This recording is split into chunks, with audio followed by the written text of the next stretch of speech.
Hey guys, Eamon here, Infrared Heating Ireland. So this house here behind me, client bought it a year ago, totally gutting it. Was looking for heating options, and we came out, priced up the job, spec'd all the panels, what's needed in each room. She had an electrician in rewiring the house, so we worked with that electrician as well.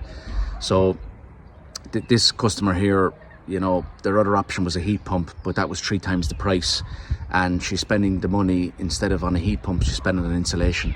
So she's going to get the house well insulated. So this is work in progress, but I just want to show you the type of work we're doing with the IR heater. So let's have a look inside. So each room will have its own heater. Fuse board is back here. Heaters are all ready to be installed. So the one go on the ceiling here, with the controller over there on the wall, and then this panel here. So it's an easy install, no hassle.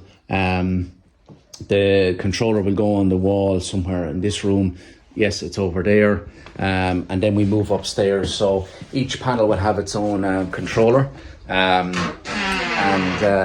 So we size the panels according to the room size. So they're easy install, there's no maintenance. They come with a 15-year guarantee. Estimated running costs are, during the winter months, for 7 months of the year, the client will probably spend 150 euros on electricity. We've worked it out, can't remember exactly, but they're economical to run. So we'll use our IR Sun regulator for this install as well. That'll regulate energy and improve efficiency. So this is an ideal application for our IR panels. So for more information, do check out our website, infraredheat.ie.